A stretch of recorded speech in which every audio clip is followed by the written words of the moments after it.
Welcome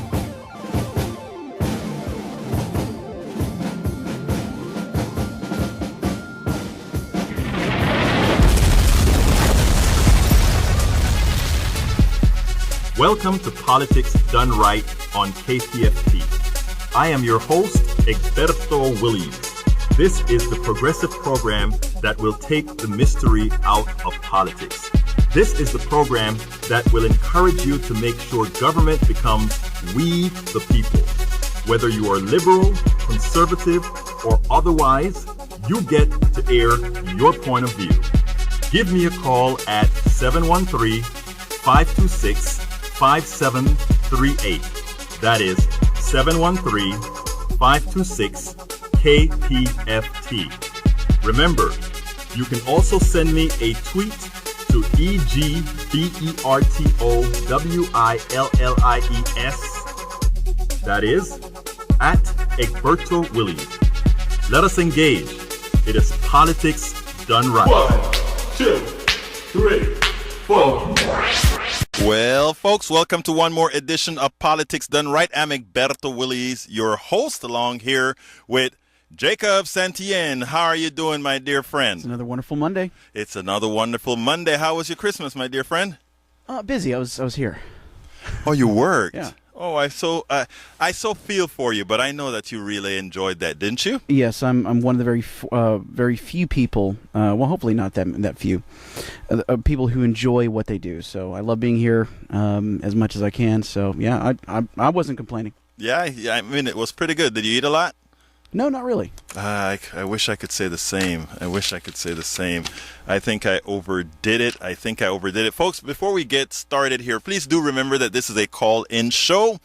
The number is 713-526-5738. Again, that number is 713-526-5738. Also, 713-526-KPFT. Give me a call. I'd love to hear your thoughts. Today's sort of a laissez-faire type show in that I have a subject that I want to take on, but also, given it's the last show of the year, I'd like you guys to kind of tell me what you think we should be doing more next year, what other type of topics you think we need to cover, what must you hear, all that sort of thing. I really want to hear the input from all of you out there that are listening. Please don't worry about or feel any fear or concern about calling. You know, I'm a very friendly type of guy. So I like to hear your thoughts. Now, it's been an interesting, It's been an interesting week. But yesterday was an interesting day because every Sunday morning, I get up and I watch the new morning shows. Why? Yes, I understand that the morning shows are, the news shows are really not news, but you have to get the perspective of what other people are hearing. So I listen to these shows, and then a lot of times I give a little critique about the show. Interesting enough, yesterday, I think what I would like to say is that people came clean. Somebody in the media came clean. You know, on Sunday I was watching Meet the Press with Chuck Todd. And, you know, it was a rather bland show initially.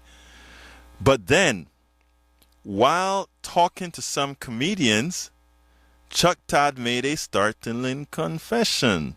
I'll cover that when I do the blog of the week.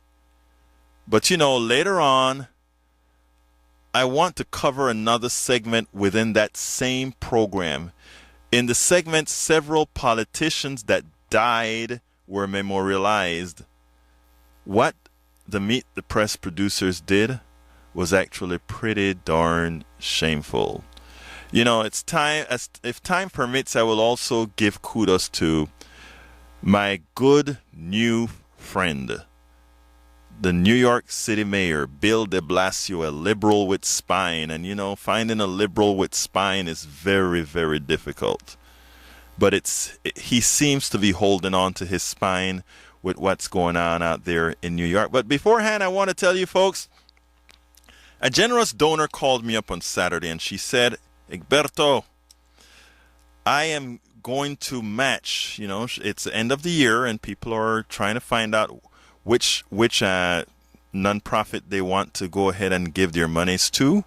And she said, I am going to match folks up to $200 if they will go on to your show while your show is on air and donate to your program. So please, folks that are listening, if you have the wherewithal, go to the KPFT website and click on the tip jar and make a little donation to Politics Done Right. Remember, that's really not a donation for me or anything. It's a donation to keep us on the air. It's a donation to keep the station going. So, I'm just referring to the call that she made. She just, out of the goodness of her heart, said, Egberto, we're going to keep all these shows on air. So tell your folks that if they'll give something to the show, I will match it. So please remember that. And, I tell you what, without further ado, let's go to that good old time. It's time for the weekly blog post. Well, as you know, I was mentioning before, Chuck Todd had a whole lot of folks on, some comedians on his show yesterday morning. And he told the truth, and I really wondered if he knew what he was doing, if he knew what he was saying. And I think the segment was taped. So why he would say what he said is sort of bewildering, because one would think there are competent producers that would understand the implications of what he had to say. So here's the blog. The blog was titled, or is titled, Chuck Todd Screwed Up When He Told This Whopping Truth. Chuck Todd screwed up when he told this whopping truth. And what was that truth? Chuck Todd had a very interesting segment featuring comedians, satirists Louis Black, W. Kamau Bell, and Laura Kraft. He was trying to examine the influence and impact of comedians in the body politic. I think when people watch Jon Stewart or John Oliver, they feel like they at least are getting that person's perspective. W. Kamau Bell said during the program. He continued, but I don't think people believe with the news. I think they feel like they are, you're getting a corporation's perspective. You're not getting that individual's perspective. Well, after he said that, Chuck Todd then asked if the satirist comedians should be held responsible for American cynicism. In other words, should these comedians be held responsible for the feelings Americans have that government is broken? He references an article that pretty much attempted to take down Jon Stewart and The Daily Show. And I'll pause from the blog post to talk a little bit about Jon Stewart, because I don't know how many people watch Jon Stewart. There are times that I blog a whole lot of his segments because I think Jon Stewart has a very intelligent crop of producers or writers that do their homework.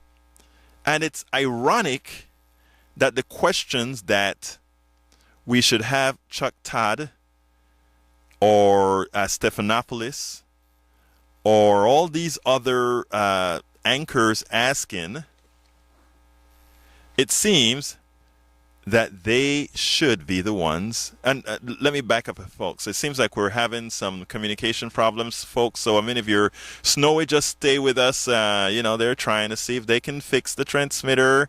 I don't know how soon that's going to get done. But you can always stream online at kpft.org. The streaming is working fine. Is that correct, Jacob? That is correct. Yeah. So, if you can't really hear all the program clearly enough on air, you can also stream it at kpft.org. Apparently, they're having some, is it electrical problems that you're saying? I couldn't quite read that at the transmitter. You want to tell us a little bit about what's going on? Tell our audience what's going on with our transmitter. Hi, listeners and folks. Good evening.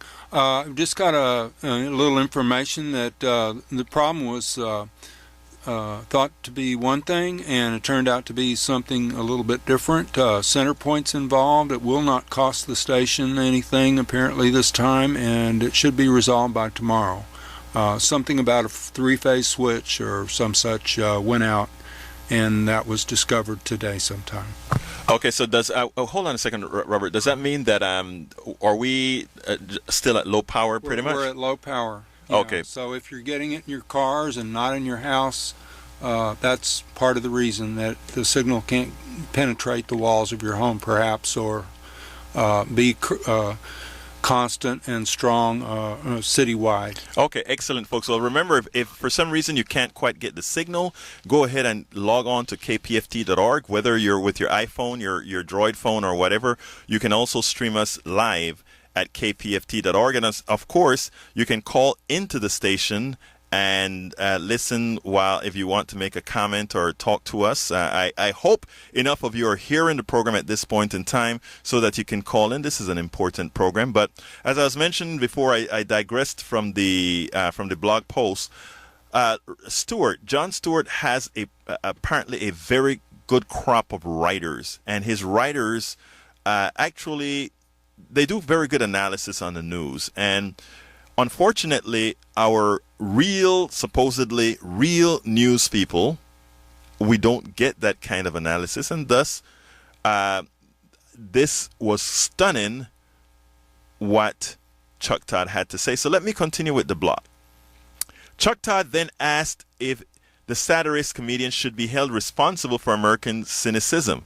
In other words, should these comedians be held responsible for the feelings Americans have that government is broken? He references an article that pretty much attempted to take down Jon Stewart. Louis Black said that part of the cynicism is a great feeling of disenfranchisement felt by most Americans. Think about that. That's where it's at. He said he was surprised over the last 25 years that Americans were more angry than he was. He stated correctly that, like Hollywood, Washington politicians live in a bubble. We all know that.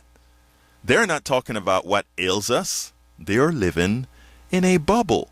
While they're talking one set of issues, the average American citizen's trying to fight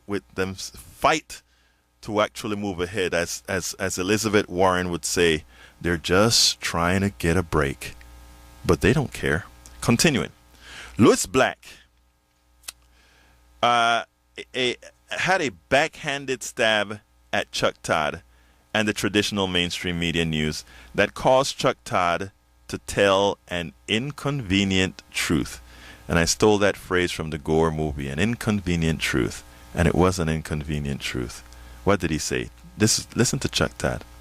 Or rather, first, this is what Louis Black said. He said, I have watched you, meaning Chuck Todd, I've watched you and everybody else where somebody comes on, Louis Black said. I don't know how you do it because I would be barking at them because they sit there and they go glib, glib, glib, blah, blah, blah, and you sit there. That's what he's telling Chuck Todd. You sit there, Chuck. You sit there while they tell you rubbish, Chuck Todd. Chuck Todd's answer was a doozy. Chuck Todd answer, I don't know. Like I said, I thought the show was taped, and I don't understand how they left that in there. This was Chuck. Chuck Todd then interjected. This is what he said. He really said this. We all sit there because we all know the first time we bark is the last time we do the show. Chuck Todd said that. And then he says, all of a sudden, no one will come on your show. So again, Black Ass says, I don't know how you can sit there and listen to them say all those crazy things, those wrong things, those things that are lies, that bad information, and you don't do anything, Chuck. And Chuck says, we all sit there because we all know the first time we bark is the last time we do the show. Think about that, folks. When you talk about KPFT news coming to you, when you talk about a station, independent stations coming to you, we don't have to worry about barking. All we have to worry about is telling the truth. No corporatocracy telling you what to do. Now, when I heard that, right, I was writing a blog. And, you know, the way I do it, Sunday, I have a blog. I have a blog that must go out at 11 every morning. And I'm writing that blog, and I'm listening to Chuck Todd say that. And I mean, you know, when you're listening just a bit half-cocked, you're not really listening. You know what I mean, Jacob? Sometimes you're listening to something, but you're not quite listening. Sure. So I am typing and I'm writing this blog, and all I really heard was, bark is the last time you do a show. That's all I heard. Last time you do a show. I had to go get the TiVo, back it up. Said, did he really say that? And by God, what he said was even worse. We all sit there. He didn't say, I sit there. He said, we all sit there. We all know the first time we bark, the first time we challenge these guys, we're out. We can't challenge them. So we're not really a news program. We are not there to give Americans legitimate news. We are there simply to be an arbiter between sides trying to tell their talking points. We are not news. We bill ourselves as news, but we are not news. This is an important, this is a short blog. I'm almost done. It's a short blog, but it's likely one of the most important blogs because it has a truth from the source. It has a truth from the source. We know now officially that the news you get, Chuck Todd has told you, you are not getting any news from me because I can't challenge these guys, lest I have no show. Remember that, folks. Nobody said that. The person at the show said that. So whenever you hear us talking about we can give companies or stations like KPFT and other stations that are trying to get real information out to you, whenever we say we are giving it to you and we tell you that the ABC, CBS, NBC, MSNBC, CNN, Fox, and all these guys can't give you the news, you could have said in the past, oh, sure, Igbet, because you guys are the KPFT public news, or you just want to say that to give yourself more credence than the big boys. Well, you know what? Chuck Todd, I think, did a great favor to public access news. I think Chuck Todd did a great favor to I was about to say NPR, but and another day I'll bring up NPR as far as how much allegiance they must have to the corporatocracy is, but I won't talk about that today because it's interesting how. Should be fun when you do. Say that again? It should be fun when you do. Yes, it will be fun when I do. But the reason I'm not doing it now is I had a paper that I was writing for Move to Amend, and that paper I was going to cover the whole history of NPR and how it has devolved into something more than reliable news. So, but I mean, and why? But I don't have all of my documents together yet, so I think it would be wrong for me to come out and start saying it without giving people the right kind of information. After all, we are not MSNBC, NBC, CBS, CNN, or any of these. We want to give you the real stuff. But that said, continuing with the blog. Anyway, as I said, all of a sudden, no one will come to our show. That's what Chuck said, Chuck Todd.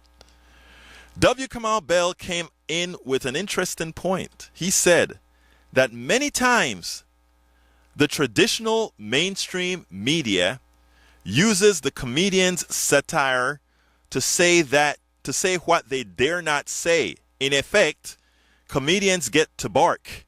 he points out an interesting exception, however. Quite an interesting exception. He said, though, this is Kamau Bell talking now. This is one of the comedians that Chuck Todd is interviewing. The weird thing is that Fox News also gets to bark. W. Kamau Bell said, and I think sometimes the left-leaning media is afraid of barking. I wanted to tell Kamau, or ask him, if I could, what left-leaning media is he talking about? Do you know, Jacob? That's an interesting question, because I have seen left-leaning media that can be just as barkety or as vociferous or even just as wrong as Fox News. And I'm not trying to paint a false equivalence. Right, sure. There are, whatever your cause, whatever your higher purpose is, you should always strive to be as accurate and honest as possible, wherever you're coming from. Absolutely. That's the way it should be. So to say that the left-leaning media is afraid of barking, I've seen some pretty left-wing websites that are willing to go to the mattresses. What I'm talking about is a bit deeper than the websites. It's a bit deeper than a few left-leaning talk radio, like let's say the Ring of Fire, where we have Pampantonio and a few others. What he's talking about, what Kumar Bell is talking about, when he says left-leaning media, is he has picked up the right-wing narrative that somehow any media other than Fox News or all the derivatives, meaning the roll call or all these other right-wing, I don't know if roll call is right-wing, but all these other right-wing Breitbart and all these other properties, somehow they are left-wing. I mean, ABC, CBS, NBC, they are not left-wing. I don't even think they're centrist. I think they're actually more to the right. If you doubt that, watch how they cover military issues. Watch how they cover healthcare issues. I think they are actually pretty darn responsible for the dysfunction in the country. And like Chuck Todd said, there's a reason why. Because if they challenge, there's no show. But anyhow, continuing. In other words, if you're touting, let me repeat what Kamau Bell said. He said, the weird thing is that Fox News also gets to bark. And I think sometimes the left-leaning media is afraid of barking. In other words, and this is me now, in other words, if you are touting the narrative of the plutocracy, rules do not apply to you. It is imperative that Americans understand how to process our so-called news in the context of what the talking heads are allowed to say. We will make better electoral decisions if we did that. Folks, that's the end of the blog. 713-526-5738. 713-526-5738. Beforehand, as I think it's time for a station break, this is KPFT Houston 90.1 FM. Galveston, 89.5 FM. Goodridge, Livingston, 90.3 FM. And Huntsville, 91.9 FM.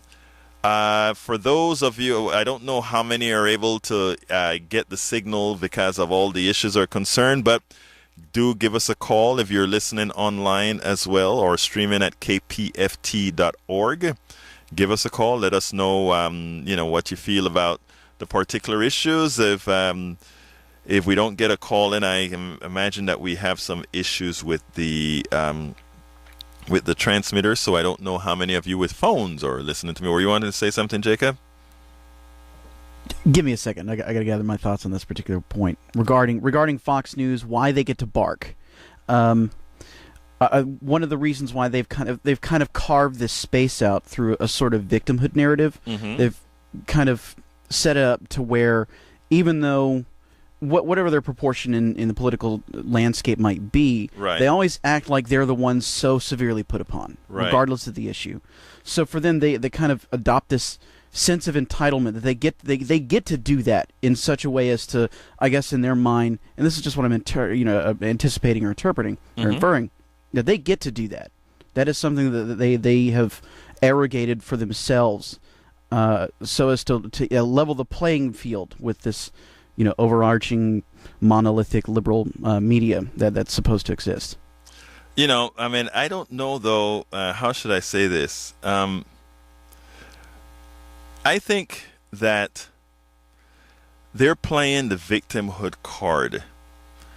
Oh, absolutely. Americans should be smarter than that. So you wonder sometimes why they fall for it, or really if they're falling for it, or if they're just saying, well, I think there may be a whole lot of other factors there, but I really don't quite know.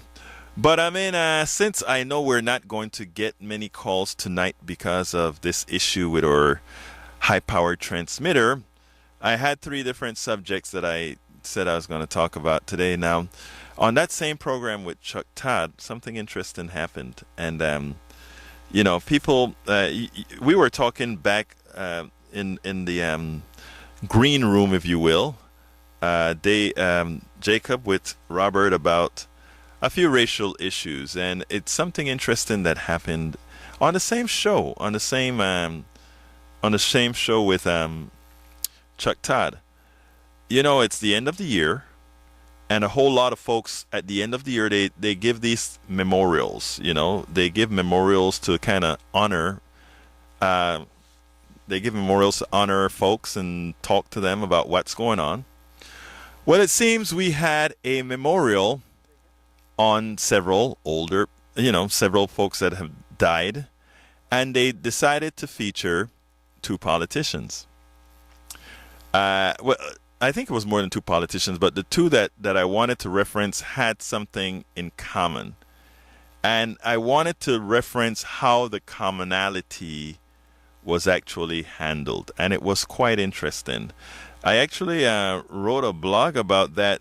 Did I do it this morning? I think I wrote the blog first thing this morning about that particular issue. And it's interesting because that particular blog went viral pretty quickly. What happened is that what's his name? James Traficant he's a congressperson that served in Congress for quite some time. And when he served, he actually got into quite a bit of trouble. And the kind of trouble that he got into is, he was trafficking in favors. He was taking bribes. He was doing all kinds of stuff. James Traficant, remember that name, James Traficant. That's what he did. However, he got convicted. He went to jail. Oh, okay, caller, I'm going to. I'll do that in a second. Let me finish telling this story. Well, I'll break here and tell you. You want to know what outlets are left wing and what outlets are right wing? I'll be honest with you, my friend. It all depends on what you call right wing. Because if you look at what, I don't know how many people remember how CNN used to be. It used to be a station that reported the news. In other words, there was very little tone. There was very little opinion in the way they reported the news a decade ago or so. All right, I remember it so well. And I think what happened with groups like CNN is they got to some people boring. There was no shouting. There was no whole lot of opinions on things. So they were right down the middle. So they were neither left nor right. They were just news. Now you ask me which ones are the left stations.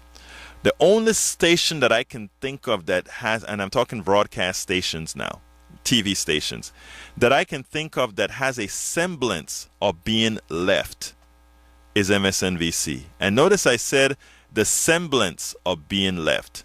Yeah, because I have my issues with MSNBC right. from the left. And that's fine. I mean, I can't think of another station that I can say is left. Now, when we look at ABC, CBS, NBC, those stations are a part of the corporatocracy. Now, they're not right-wing per se, but they're pretty darn right. What do I mean, or why do I say they're pretty darn right? If one takes liberal positions, a liberal position would be positions like, let's say, universal health care.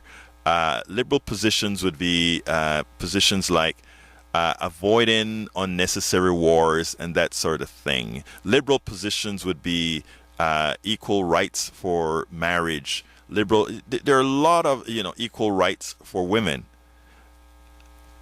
A liberal station would not, if stations had liberal or right wing behind them, these stations would actively go out there, research, and provide facts.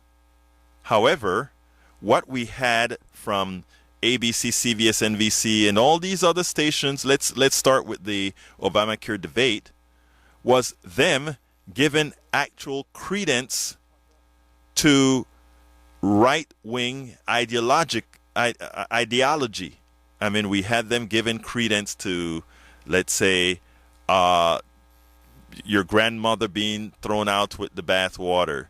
We had them giving credence with a whole lot of different issues. Those things wouldn't be things that a real left-wing station, had it been left-wing, would do. Those things aren't things that a station would do if it were a centrist station. A centrist station would just tell you the news. They said that there are death panels in the Obamacare. There are really no death panels. Somebody should have come out and just said there are no death panels, period. Anybody else came on to these news shows and said there were death panels, it should not have been allowed. That is what a real centrist station would have said. Gary, come on in. How you doing? How you doing, my friend? Hey, your signal's back. I thought you'd like to know. Oh, is it clear now? Yeah, well, at least out here. I wanted to. You asked for advice on about your show. Right. I'm calling about left and right. I don't like to listen to Fox, but I heard someone tonight. I don't remember. I think it was Sean Hannity or Mark Levin, and they were, this is obscene, but they were saying that they were talking about Obama being the traitor-in-chief and that idiot in the White House, and you talk about right. I mean, it was just really un-American as far as I'm concerned. Right. To say that about your president, whatever side you're on, and now you're talking about the left, if true left, and if you were really left, and you know what Mark Twain said? Mark Twain was asked if he was a liberal or a conservative, and his answer was, "What's the topic?" and well, that's the whole problem. I agree with. I don't have a problem with that. I think that's the way. That is true. You can't be all left and all right and be in your right mind. There are certain issues that maybe need a little conservative take, and certain issues that need a liberal take. But you have to be moderate. You have to be reasonable. And if you're all one way, that's like a party, like the Nazi Party, the Communist Party, whatever. It's my way or the highway. But that's my major complaint, is that you left, right, whatever happened to being just a reasonable, moderate, intelligent American? Let me say one thing, okay? First of all, Gary, I am left, and the reason I am left is because, and I'll explain what I'm trying to say in more details further. I am left because I honestly, within my heart, within the essence of my bones, know that the policies of the left are better. They're more humane. That said, I am also a pragmatist, and there are certain issues that I know they're not black and white. Let me give a good example. What do I want? I want all services that are for the general public to belong in the in the public domain. What do I mean by that? I think the only system that makes sense is medicine that is universal health care, that has no profit motive for insurance companies because they add no value. Now, I will never be able to get that. So I am willing to compromise with what Obamacare provided. Obamacare was a compromise. Obamacare was a compromise that used the market system for something that has no business in the market, because one does not get to shop around when they get sick. Let me ask you this. Yes. In Norway and Sweden and Denmark and England, they have universal health. Absolutely. Okay, now they don't have insurance companies over there? Yes, they do, and that's a kicker. That is what's so sad about what we got. In other words, we could have, as a society, and this is what I always believed, as a society, we can say we'll have a baseline healthcare system. In other words, everybody gets basic healthcare, no commotion, no anything. You go into a doctor, you don't have to pay anything because it's all covered out of the general revenue. All of us pay taxes. However, if you want bells and whistles in your service, if you want all that kind of stuff, you can go to the private system and buy private insurance that gives you bells and whistles. But I don't think we're focusing on the real problem. What is the real problem in your view, sir? The real problem is the healthcare system. Insurance companies are trying to make a profit. Exactly. And they're always scrambling to keep up with healthcare. I read recently in the Houston Chronicle that if you need a gallbladder operation, you can go to one hospital and it's $5,000. You go to another and it's $10,000. Right. You can go to another and it's $20,000. That is true. The point is, what are doctors allowed to get away with? Anything they want? I mean, why? I mean, we're focusing on the insurance companies, but shouldn't we be focusing on the people that establish what they're going to charge one at a time? Their operation. One at a time. Remember what I said in the beginning, my friend. I said, I know, mathematically speaking, having a single payer healthcare system, having a system where doctors are subsidized for their education is subsidized, and having a system where the manufacturing of goods for the medical field is subsidized is mathematically the only solution to affordable health care, because it takes the profit out. I just heard that they are going to decrease the Medicaid. Yes, they are, because there's and they are saying, doctors are saying that we will stop taking these patients. You know, now how can you be a doctor and not take a patient because of how much money you're going to make? Let me tell you why you can. By the way, my sister is a doctor. My sister does a whole lot of free work. She does a lot of charity work to help folks who can't afford doctors, etc. But you cannot expect most doctors to be that way. In fact, many people become, and my daughter, who has been, she's pre-med, has done pre-med and that sort of thing, says a lot of the kids that she's around, they're going into the profession not because they particularly like the profession, but they're going into the profession to make money. Oh, like lawyers. Exactly. But here's the other thing, though. I mean, if we have a system where, however, and this is where I said that the medical system should not be, medicine should not be within the market system. If we have a system where doctors are going to have to borrow $250,000 to $500,000 to get their degree, they have to make some money to pay that back. So, I mean, I don't think doctors are the first place that we have to tackle going towards a true single payer system that takes the profit motive,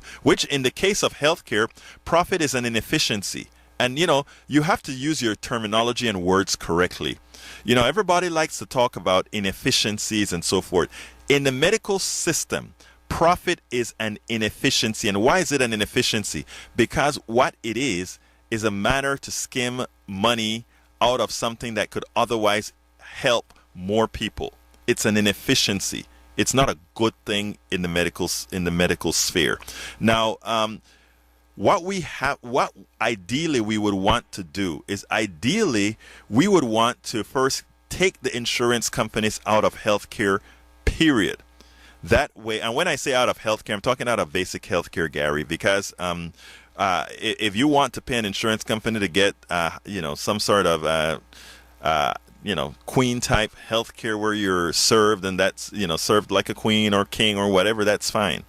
But basic healthcare, we take the insurance companies out. Immediately, we get a $33% return on our investment. In other words, taking the profit, the insurance profit out, we can serve that many more people into the system. That would be round one. Round two it would be to start subsidizing folks, and this is not going to be done in 1 year. This has to be done over decades. The second point is then paying for the education of doctors. In other words, when that doctor leaves med school, he leaves med school debt free. Of course, the idea is that how do we guarantee that he is going to be the right type of person for the doctor? Well, his grades are going to tell that. So therefore, we make sure doctors get out of school debt free. If they get out of school debt free, they will no longer be demanding having to make $250,000, $300,000, $400,000 a year because they don't have any debt. Here's round three. Okay, let me hear round three. All right. Round three is, and this is a two-edged sword. Everybody on this planet is a human being. Yes. And they all get sick, and they all die, and they all have medical issues. And to have a medicine that will cure this person, and he has $100 to pay for it, and that person doesn't, and they die, is what we call immorality. Yes, it is. It is immoral to withhold medical help to any human being because of money, and that is basically, in my opinion, just obscene that we have the capability to help sick, pained people, and we won't help them because of their financial condition. That is just Gary, right. But the people that justify this system are Christians, and they say they follow the word of Jesus, and then they would turn their back on someone and let them die in the street because they didn't have the money, blessed are the poor, to have what every human being deserves, which is the help of medicine. It's interesting. Do you see the conflict here between money? It was said that the love of money is the root of all evil, and I would agree with that when it comes to medical care. Now, that if you have the capability and the medicine to help someone stop suffering, but they have to suffer because they can't afford it, that is a moral issue. It's not a political issue. It's not a financial issue. It's a moral issue. And the people that justify this are the ones that say that they follow the morality. Now, Gary, let me stop you right there to say one thing, because I don't want to knock Christians or any other religion per se with this. You are correct. Well, that I'm talking about right-wing politics. Right, exactly. Thank you. Thank you. I think that's important because we don't want to paint Christians all with the same brush. I am a humanist. I'm not a Christian, but I do respect, my wife is a deacon in a church, and her church, they do a whole lot to encourage people to make their lives more positive. They do a whole lot to support their congregation and others, to not only to go to school but to get good health care, and so there are good Christians out there. Well, wait a minute. It's not all the doctors. It's politics. It's economics. It's the marketplace. It is the very people that do not want. I heard a guy. Did I tell you? He was talking about Obama today, and he said that he was talking about him being a socialist, right? Because because of Obamacare, so-called Affordable Care Act, and he's calling him a socialist, ignoring everything going on in the non-socialist countries of Europe. And the point is that you can be as greedy as you want as a banker or an investor or a stock, right? But to be greedy and selfish and financially oriented when it comes to helping suffering is unjustifiable. And it is the very people that want this market to continue and let people suffer because they don't believe in quote-unquote socialist medicine that are the very people that that are the most religious. Gary, what we have to do, though, you're Is correct. there not First of a all, you're conflict correct. there? But what we have to do, Gary, is as follows. Okay, I humbly believe that we just need to talk to our neighbors. In other words, we need to not. I'm no longer in the accusatory business per se. I am in the business of trying to communicate because one of the most important thing you should realize is, Gary, a lot of people just do not know. They don't know any better. So you cannot condemn a person for that which they don't know. There are a lot of ministers in the right wing that they're simply misleading their flock. We cannot really blame the flock for being misled. What we can do, however, is engage the flock. That's what I try to do. And that's what a whole lot of folks in this movement that we have here are trying to do. We engage the flock. We let the flock know that, well, you have this is how things are actually working. When we're talking about healthcare and all the things that you have to go through with healthcare and taking it one step at a time, those are the things that we're talking about. We want to move the country forward, but in order to move the country forward, the first thing you have to be able to get is you have to be able to get folks who are willing to listen to what you have to say. If you're approaching somebody, telling them how bad they are, the first thing that happens is their defenses come up. I want to finish with one statement. Go ahead. All right. The reason that the politicians do not want to support universal health care or support Medicaid is because of one thing, money. And I want to say that the root of all evil is the love of money. And when you let people suffer because money's more important, then you have no right to call yourself a Christian. I don't think anybody would agree with you, and I don't think any real Christian listening to this show would disagree with you. I mean, I meant to say disagree. No, okay. Nobody would disagree with what you have to say. So, Gary, write a letter to Congress then. Listen, I write to Congress all the time, just like I hope you do, my dear friend. No, I'm non-political.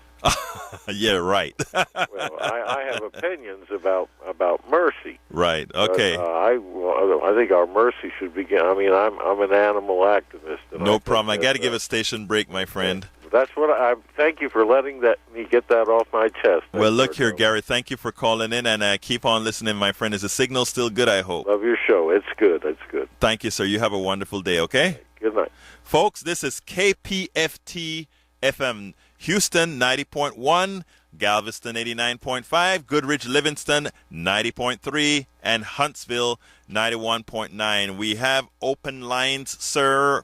Ladies, we have open lines. Give us a call, 713-526-5738. Again, that number is 713-526-5738. The second subject that I wanted to cover today was something that happened on the same show that I described, where Chuck Todd said that if he decided to challenge politicians on his show, he would actually get his show canned, in effect.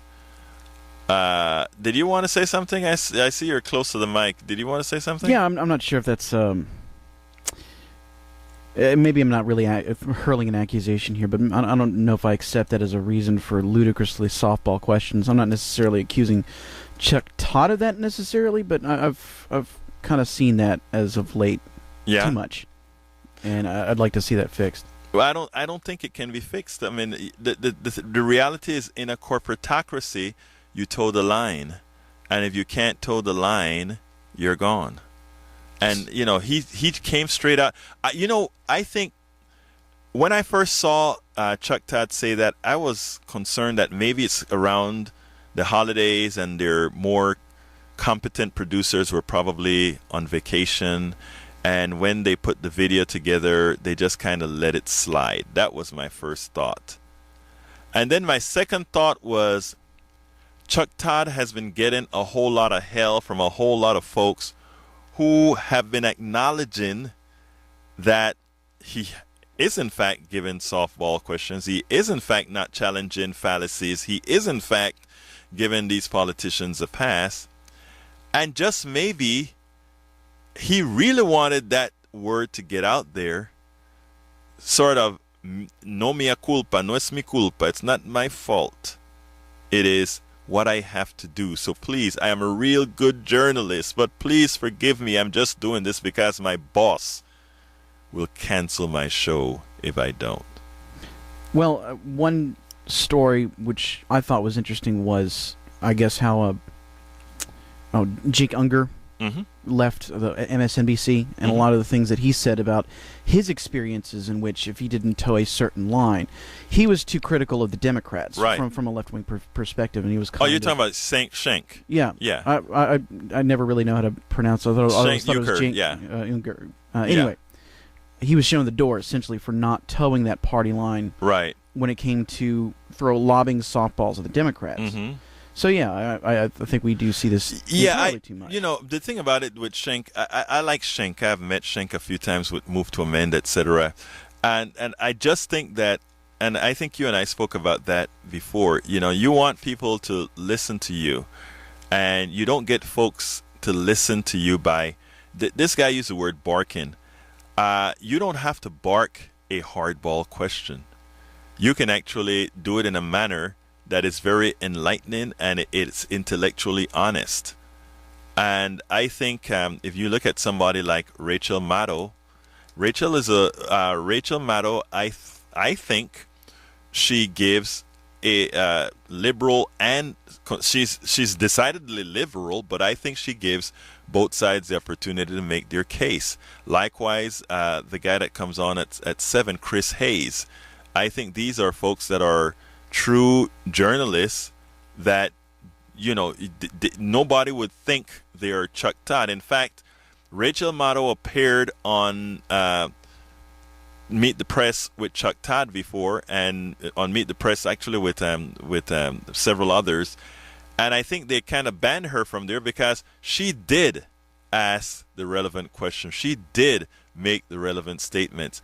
And nobody was quite happy with the way she did it. Not even Chris Matthews was happy with the way she did it. So, look, MSNBC, I think, has the same kind of problems like the mainstream stations, but nowhere in the same ball game that you can put a Fox News in.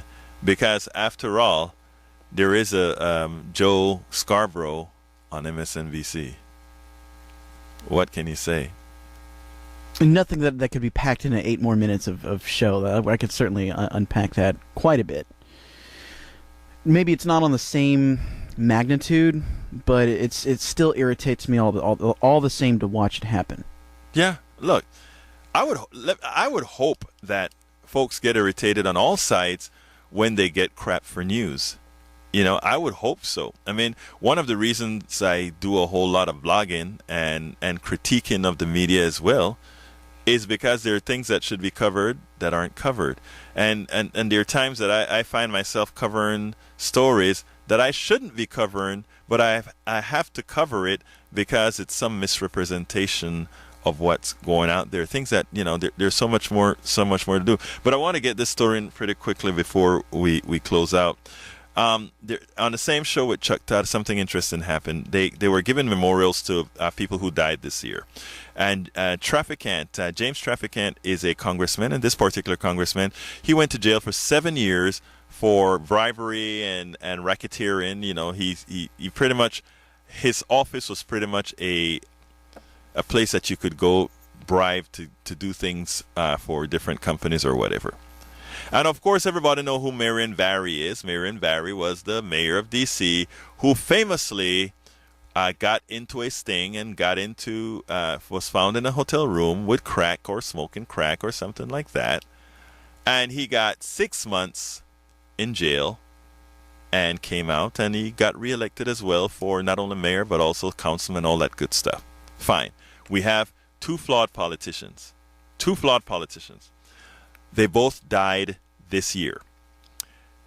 Meet the Press is going to now give a memorial for these two politicians, or not memorial, but they're in the memorial reel.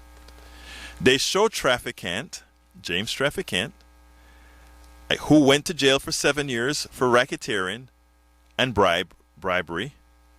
they showed a clip of him giving a speech on Congress in Congress, and his speech was one of those speeches that was very populist, right? Oh, to hell with the government or whatever they're doing, we need to, that good speech. What do you think they showed for Marion Barry? I'm going to go with the crack video. They did the crack video, black and white crack video of him. This is a memorial for this man. This man is an activist within his community.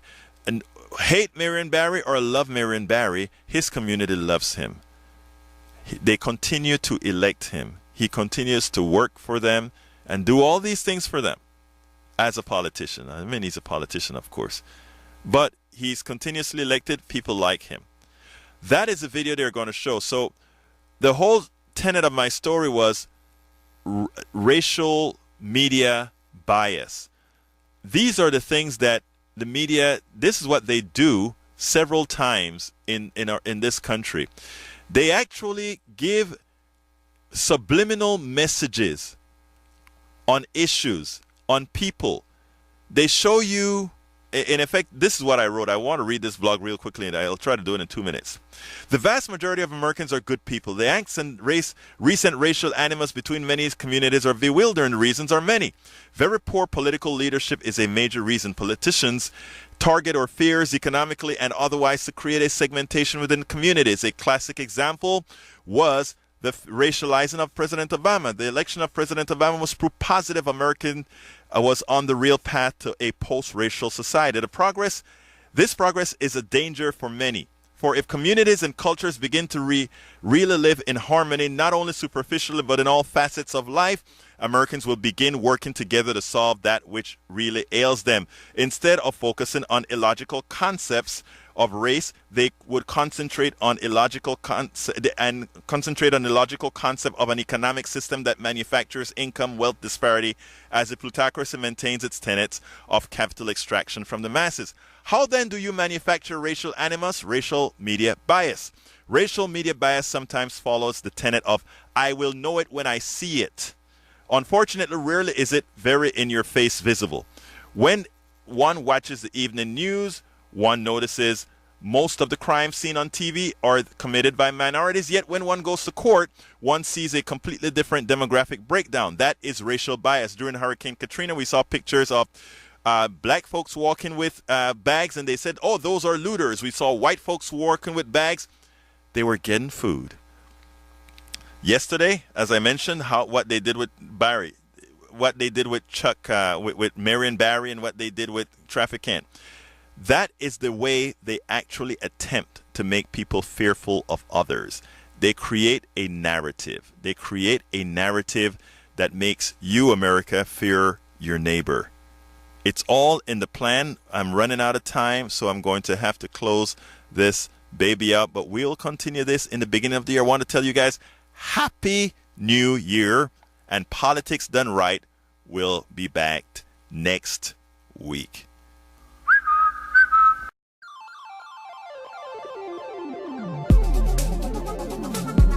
Thank you very much for listening to Politics Done Right. I am your host, Egberto Williams. You can personally reach me by sending an email to egberto@politicsdoneright.com. Remember, Egberto is spelled E-G-B-E-R-T-O. Change starts with you. 90.1 KPFT gives you information not tainted by corporate interest. Please visit kpft.org and contribute. Let's ensure continued access to real information and news remain available to all. Again, thank you very much for listening to Politics Done Right.